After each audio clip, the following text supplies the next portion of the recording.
Coming up on this special year-end episode of Omnivore, a peek at the insights of a food ethnographer, embracing the flavors of Africa, and breaking down the ultra-processed foods debate.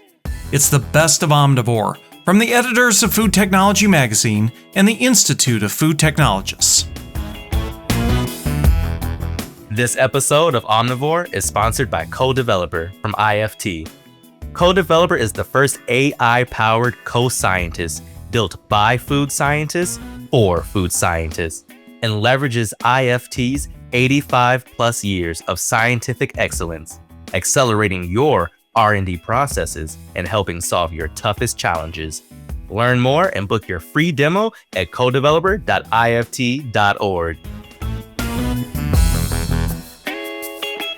Welcome to Omnivore from IFT and Food Technology, where we're revisiting some of our best conversations from 2025 at the intersection of business, science, and technology in the global food system. I'm Bill McDowell. We've all heard a million times by now that you are what you eat. But what do our food behaviors actually reveal about us? As a food ethnographer, Junjo Lee is a careful student of consumers' food choices and uses that information to anticipate the kinds of culture shifts that will shape the marketplace. When she spoke earlier this year with Food Technology's Mary Ellen Kuhn, she explained how food ethnography works and what she's learned about Gen Z consumers in particular. Hi, Junjo. I've been really looking forward to this conversation because your work seems fascinating, but I don't know much of anything at all about food ethnography. Yeah, thank you. I've been looking forward to talking with you too. So I am a food ethnographer, and I studied cultural and medical anthropology. And then I started working at this small little boutique market research company called the Hartman Group back in the 2000s. And we were applying anthropology and sociology to consumer research, so demographics and cultural analysis, using ethnography as a qualitative way to capture data. So going in-home, going shopping, riding the minivan with consumers, and deeply listening, which meant always listening to what people were saying for those shared narratives and themes that started emerging, but also for what they weren't saying and the tensions and contradictions when we were in their homes and what they actually did. And so all of that we would take and do a cultural analysis. So rather than individual psychographics, we were looking at American food culture and how that culture was changing. So interesting. I'm kind of wondering, do you have to explain your job a lot to people?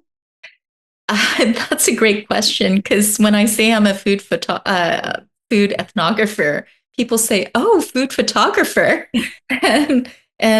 or I think for the last 10 years, I was working with Michael Bacher, and he was at Google leading the food team and all of amenities, all the fun stuff that happened inside Google buildings.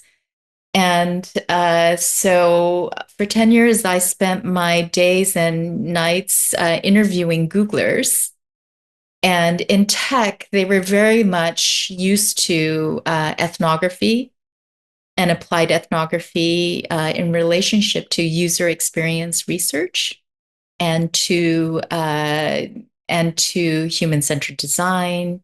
And so I just had to quickly, when I started talking to Googlers, say, "Oh, I do UXR," and then they got it. But I think ethnography is becoming more of a hot methodology these days because our world is moving so fast and because it's so complex. I think we all can be ethnographers. We all, I think, need to listen deeply to each other. So you've worked for a lot of food companies, quite a few. Why do food companies typically hire you?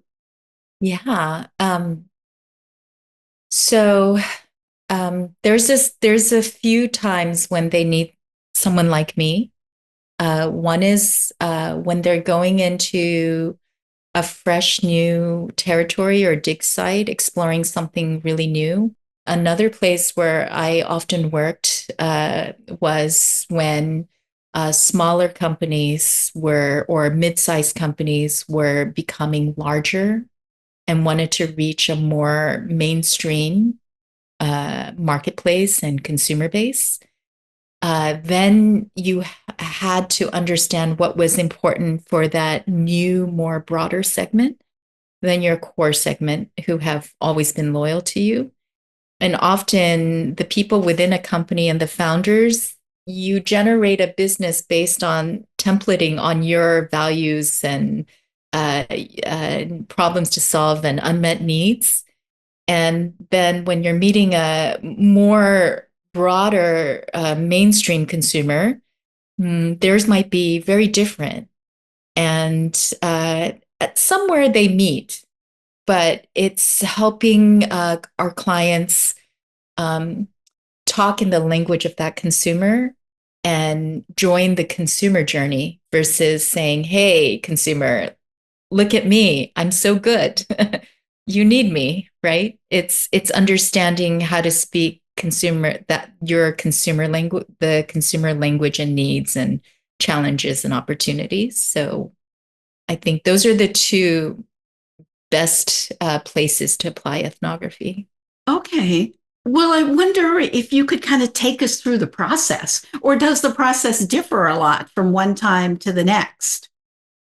Um, no, the process is something that we created at the Hartman Group, and it works really very well. And in fact, I'm in a fieldwork process right this moment. But generally, you can scope out a project to be about 10 weeks long. And it starts with understanding the segmentation pretty well of who you want to talk to. And it could be as broad as Gen Z foodies, right? Or Gen Z foodies who have one child, or it can be very complicated through typing tools.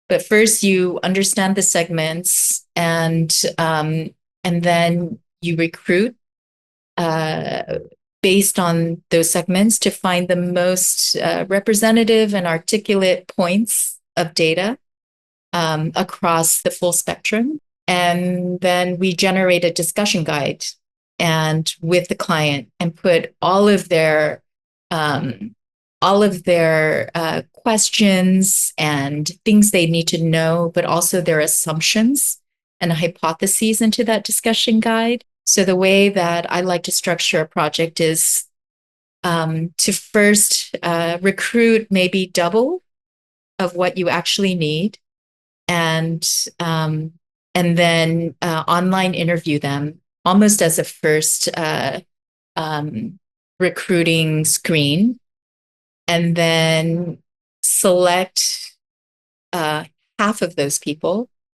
Or sometimes you have to just find another person and then do the more intense shop alongs in homes or whatever in situ that you're trying to understand in the consumer's life.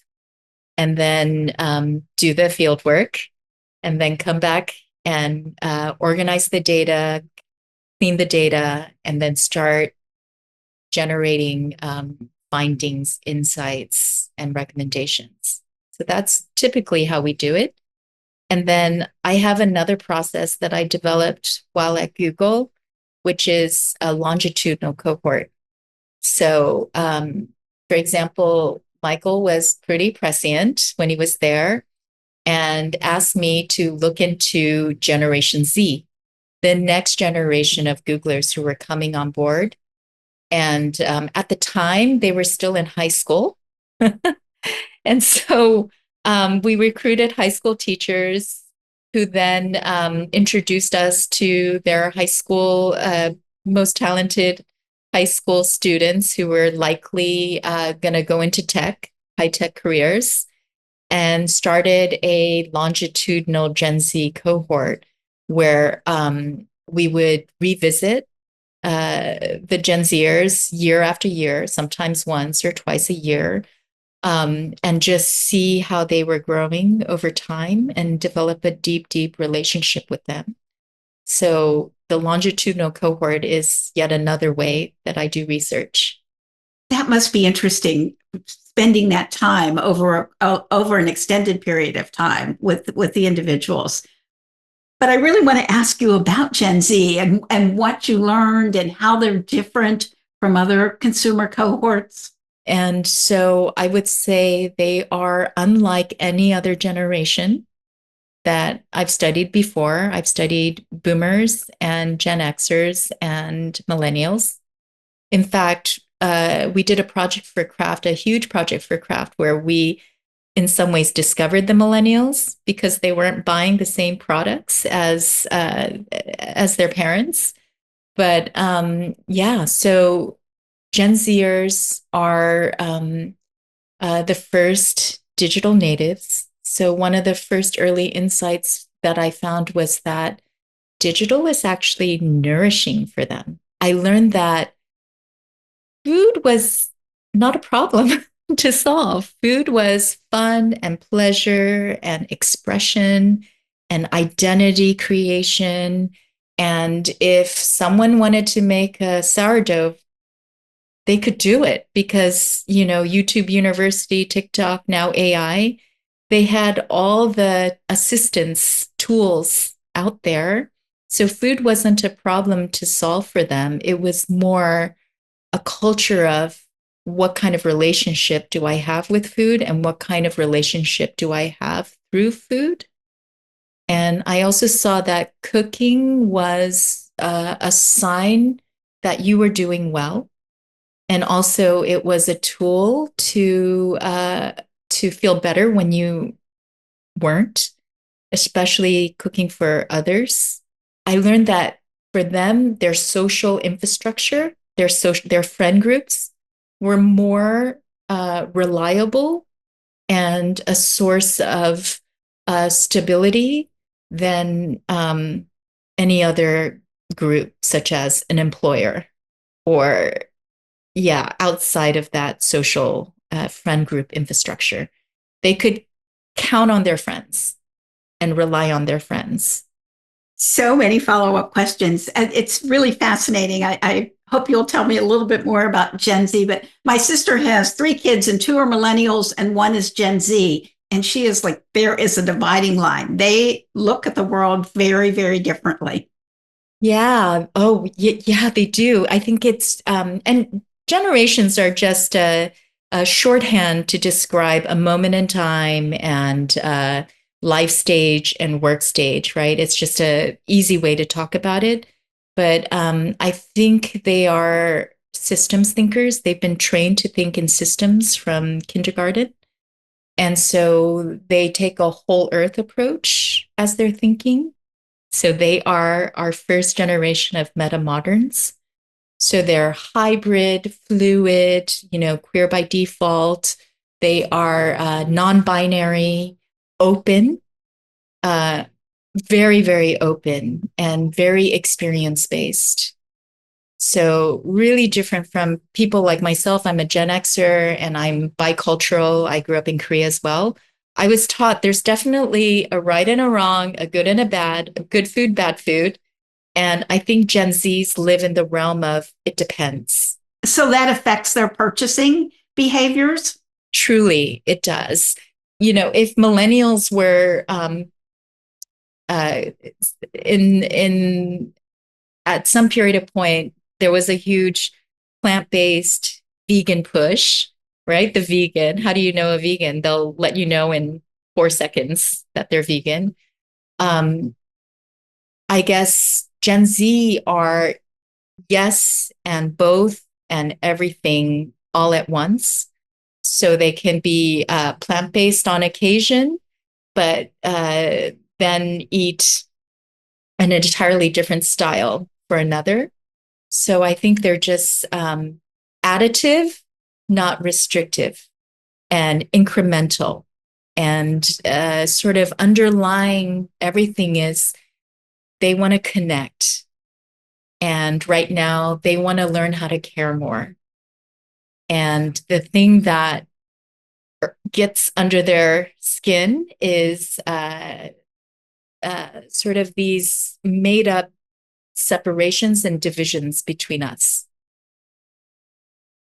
So I'm wondering if that makes all these attributes make marketing and selling to them easier or harder than it is for other generations. Yeah, different. Just different. I mean, they're really in the moment, trend chasing. You know, when I first started out doing this kind of work in 2005 at the Hartman Group, there were definite trend cycles. And there were even fads under the trend cycles, and they were long sort of cultural trends. We might say health and wellness was a long cultural trend. Premium was a trend. Cronuts became a trend. And then everybody's just trending all the time. So I think what's important is to be in the moment and to be constantly moving and changing and fluid and adaptable. And as one Gen Zer described to me, they're really good at trend chasing. And so it's a different relationship. Junjo Lee is a food ethnographer who works with companies around the world, helping them better understand their customers.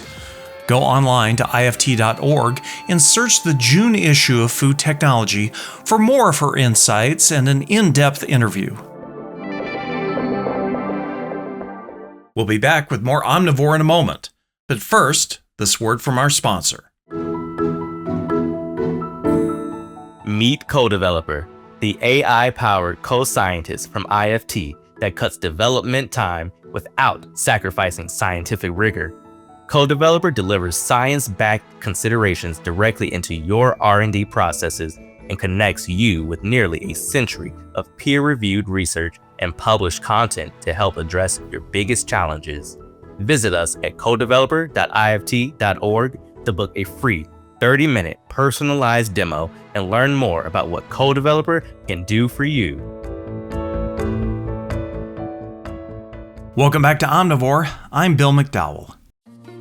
Every year, CPG companies are hungry to learn which flavors and cuisines will be the next ones to capture the attention of consumers. While global flavors have been performing well, the question is always which region, which country, or which cuisine will influence the next culinary trend. Recently, spices, spice blends, and prepared dishes from the African continent have been attracting attention. Data from Innova Market Insights reveals that the number of new products embracing African flavors introduced over the past 5 years remains very niche, but is steadily growing as American consumers discover African spices like harissa and za'atar, and ready-made meals or side dishes such as soups, stews, or jollof rice. Today, ingredients and cuisines of Africa present opportunities for product developers seeking to create novel food experiences. Food Technology's Julie Larson-Brisher spoke about the trends in this category with Yemisi Awosan, owner and CEO of Egunsi Foods, maker of ready-made soups and sauces based on the authentic flavors and cuisine of West Africa. Hi, Yemisi. Welcome to the Omnivore podcast. Hi, Julie. Thank you so much for having me. I'm really excited to be here. All right, let's dive right in. I got to tell you, I'm fascinated by the fact that your previous career was as a financial planner and fashion merchandiser. How do you go from spreadsheets to manufacturing Western eats or Western African eats?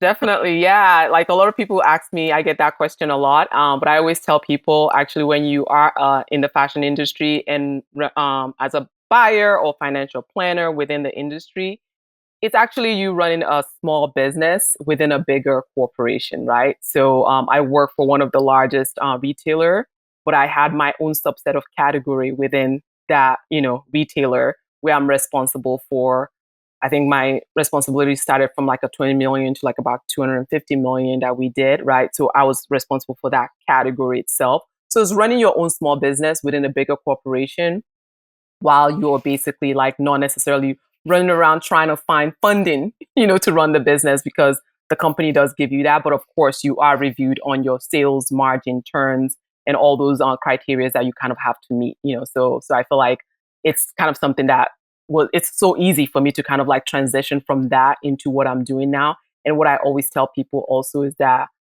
I'm such a person that I have an analytical head as well as a creative head. So in that industry, you do have to have both. So where you're developing a product, like what I did when I first started this career, like developing a product from ground up, working with designers or like production managers. And then of course, you're also in your Excel spreadsheet, or like, for the most part, running the business and seeing, building strategy, seeing, what's working, what's not working, and how you can kind of do pre-season planning as well as in-season planning. So I think it just kind of comes into full circle in me running Egunsi Foods now.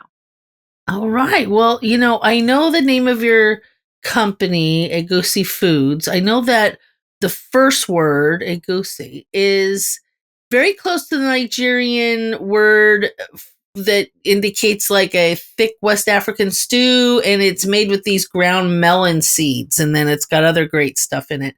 What inspired you to focus on the soups and sauces category and to name your company after this, beautiful stew? Yeah, definitely. So egusi is one of actually my favorite dish growing up. And, my parents are Yoruba. I'm Yoruba as well, right? But even though I was born in the northern part of Nigeria, and we're from Osun State, which are like the Ijesha people.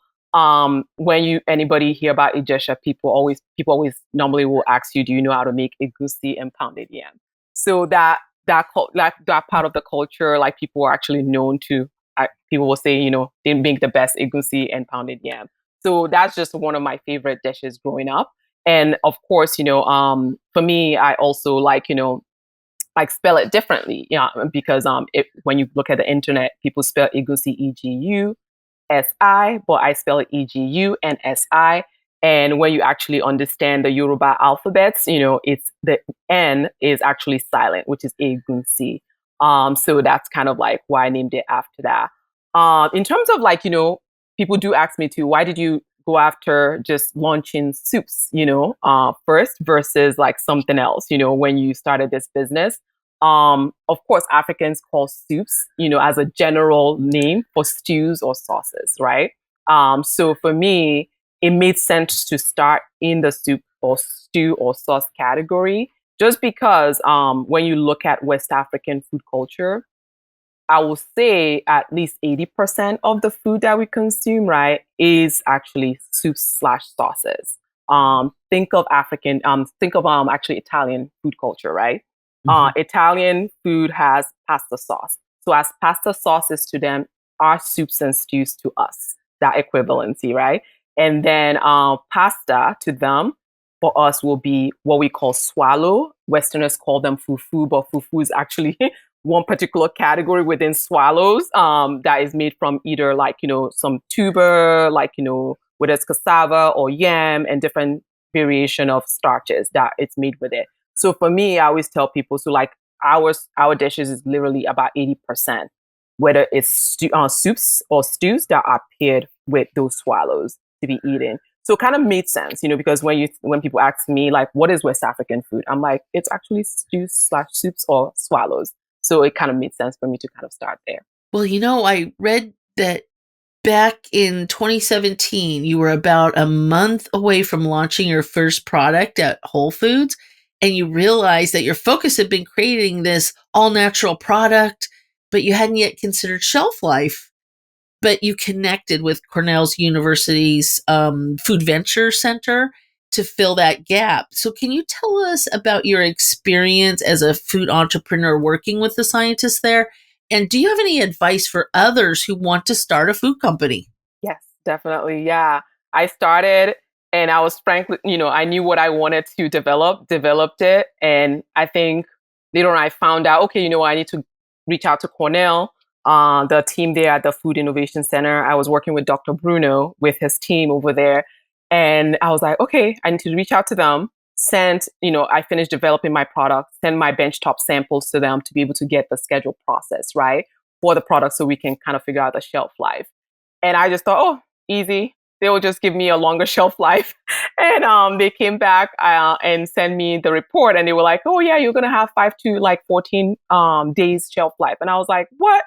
That's too short, for me to be able to have that. And part of it was because, like the water activity level was higher, and also the product also wasn't acidified at that time. And part of the reason why I didn't acidify the product, right, because I did a lot of research as to how to prolong the shelf life, but I realized our product, just even the flavor profile of West African food, is not acidic. It's more like of a savory flavor profile. So one of the things I was trying to balance during my development was, I want to make sure that I'm representing the authentic flavor of West African food and not necessarily adding a lot of acid to it. And also by nature, I actually don't like, acid in my food too, like, because I just have a sensitive tooth too. So that doesn't help. So for me, that was kind of what was playing into it.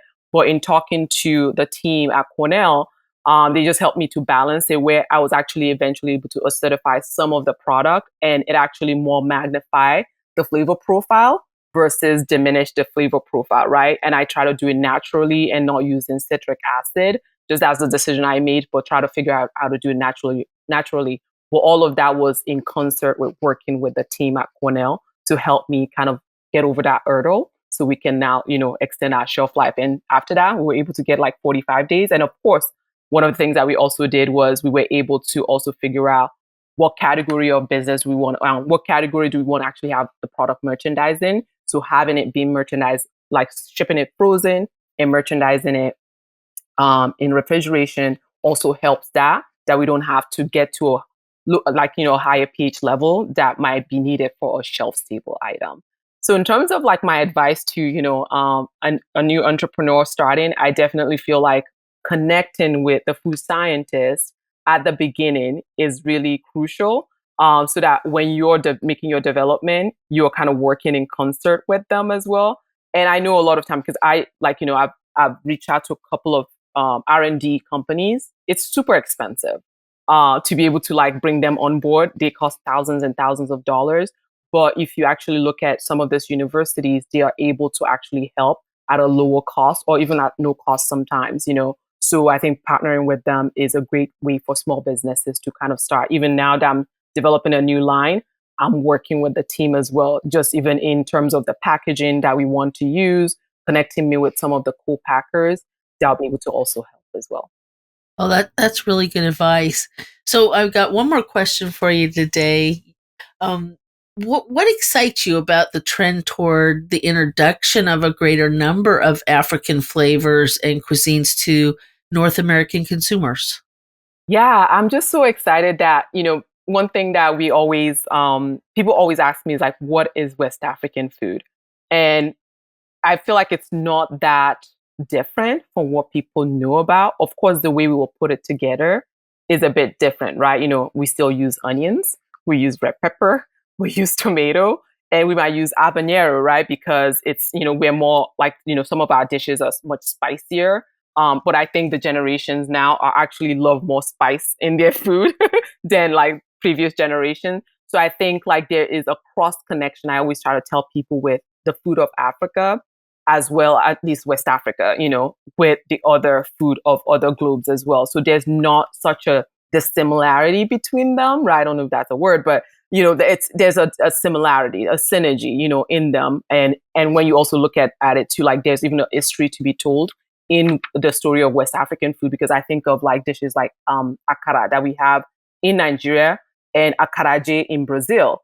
There's a story between that, right? Where, it was something that I'm sure was kind of like brought over from the transatlantic slavery, so kind of making that connection between the foundation of where some of this food came from and how it's kind of spread all over the world. So I think those are the stories I feel like I'm really excited to kind of share with people through the food that I'm creating, and other brands too that are like in the West African food zone and African food company. There's a lot of people that are bringing out tons of like cookbooks, like restaurants. I have a friend that's also even like sourcing a lot of spices that I've even never heard of from Nigeria that I feel like is going to come out soon. Like those are ways that are exciting things that are kind of bubbling. We just also need a lot of the decision makers in the industry to kind of believe in what we're doing and be able to have it visible for their customers to be able to kind of tap into, because customers are looking for new and global food flavor profile, which Africa is kind of like on that trend to kind of emerge.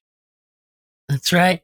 Well, it's been great talking to you today, Yemisi. Likewise. I'll keep watching this space. Thank you. I'm really excited about this, and thank you so much for having me. Yemisi Awosan is the founder and CEO of Egunsi Foods, a Harlem, New York-based food company focused on producing ready-to-eat African food derived from classic West African dishes. To find out more about this trending cuisine, check out the category spotlight in the May issue of Food Technology. When Brazilian epidemiologist Carlos Monteiro coined the term ultra-processed foods and introduced the NOVA classification system in 2009, he started a movement that has had far-reaching ramifications in the food system. From day one, it's been controversial, as many scientists struggle with the seemingly arbitrary nature of the system's classifications and groups, denoting healthy versus unhealthy foods.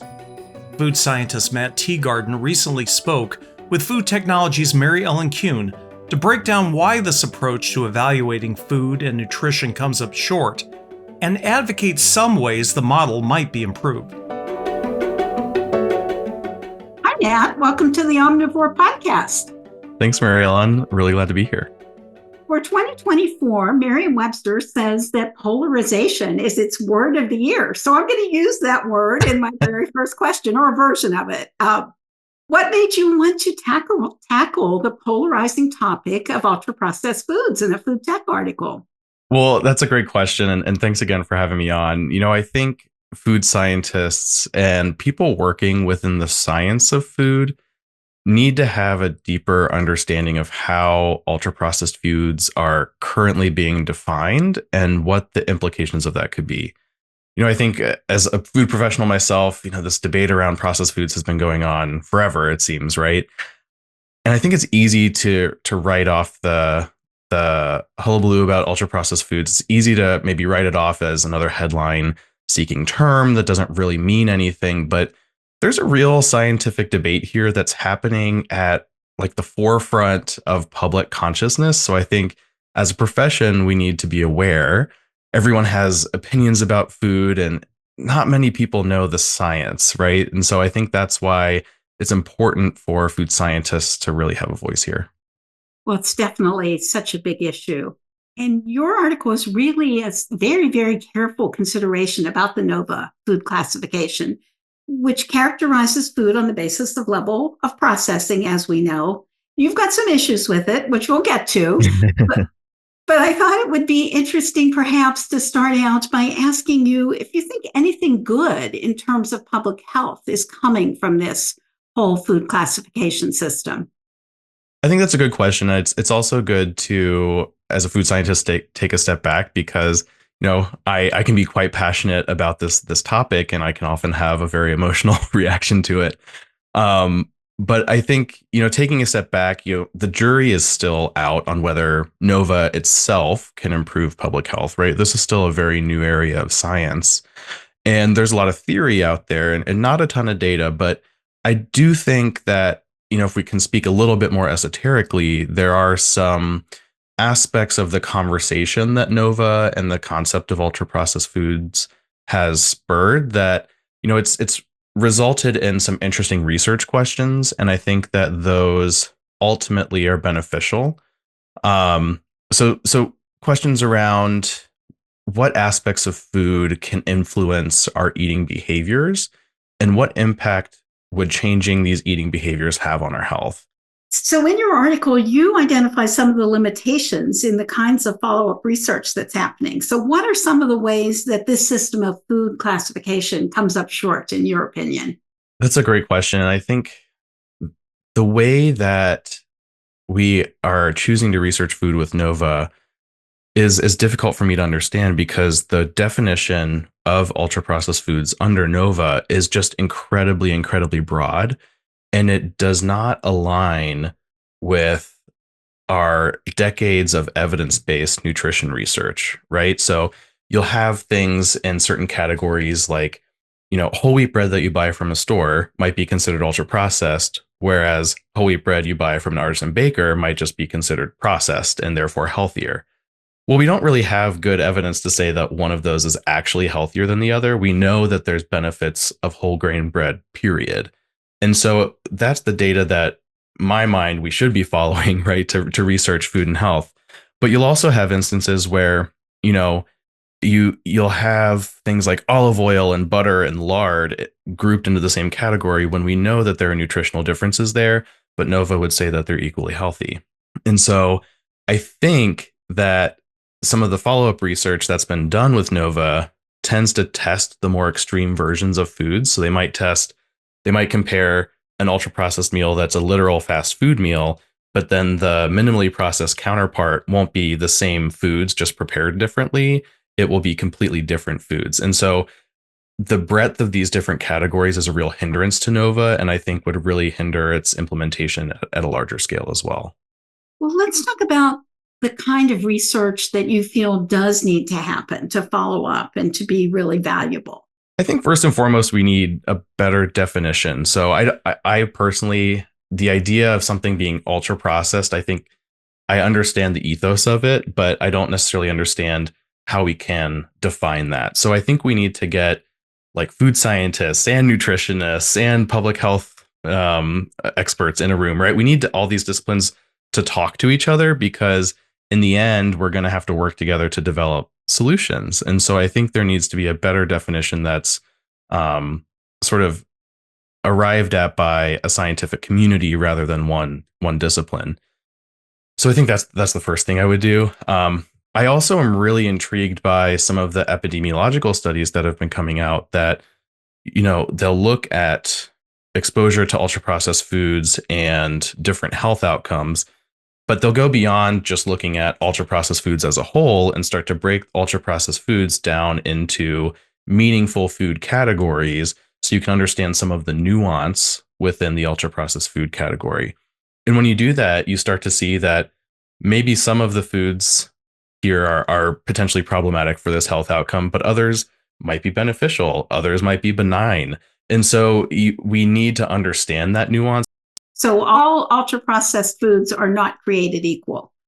Exactly. I mean, I think the proof will be in the pudding, but so to say, but it's very, very plausible from a scientific standpoint that they're not created equal, because literally they're all very different, right? And so it's impossible in my mind. I would be so surprised if there was one link that linked all these ultra processed foods together to make them universally unhealthy. I think that's really unlikely. Well, obviously, this is a very, very big issue for the food industry. How should processed food companies be responding at this point? So I think it's hard to have like a one size fits all answer here. I do think it's important to partner with organizations like IFT or like the International Food Information Council or the Institute for the Advancement of Food and Nutrition Sciences to advocate for stronger science here. I think it's also just important at this point to stay on top of the research here. It's a rapidly evolving space, and if you go to clinicaltrials.gov, where clinical trials that are being performed are registered right here in the US and even globally, there's dozens of them in that database. If you search ultra processed foods, there are dozens of studies that show up. So there's going to be a lot of research coming out here. And so I think it's just important to kind of stay on the forefront of that, understand the implications of it.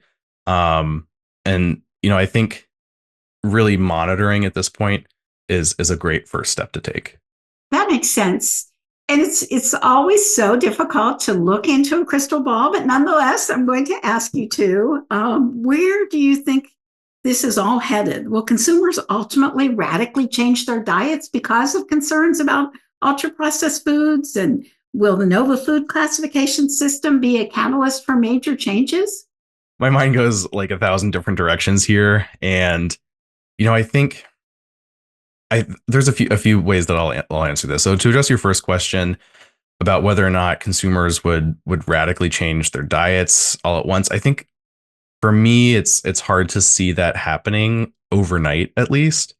And, I'm kind of talking in generalizations here, maybe certain segments of consumers would, but, we have currently pretty simple, relatively accessible, well publicized, scientific based dietary guidelines, and people don't follow those, right? Like we have a roadmap that should work generally well for a lot of the population to reach a relatively high standard of dietary health, and people still don't follow them, right? So changing public behavior is really difficult.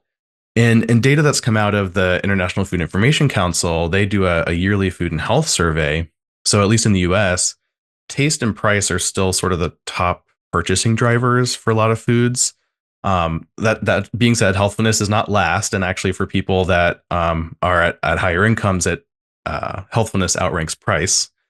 So there are segments of consumers that are really paying attention to health, and so I wouldn't necessarily be surprised if eventually health and health concerns sort of gradually increased in importance across all consumer segments. But the UPF debate, I think, has highlighted a lot of these aspects that people are going to start paying attention to. But I don't see it being a radical shift just because, we have tried to implement dietary guidelines and they're still just really poorly followed. Things don't happen overnight.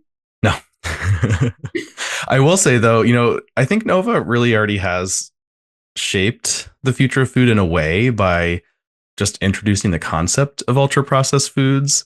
It didn't exist before Nova, right? So Nova brought that into existence, and it's everywhere now. And as a food scientist, it can be kind of frustrating because scientists in all sectors, academia, government, industry, are using the term without understanding that we don't have a great definition of it right now.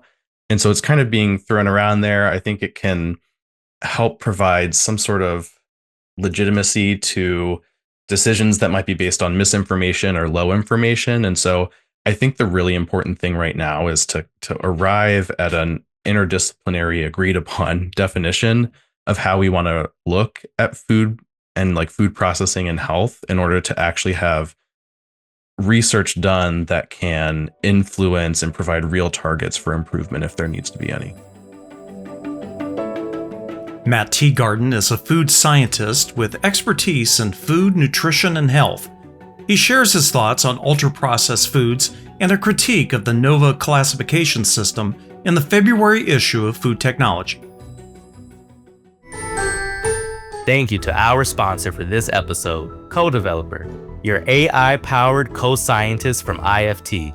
To experience CoDeveloper's game-changing R&D capabilities for yourself, visit us online at codeveloper.ift.org and book your custom demo today.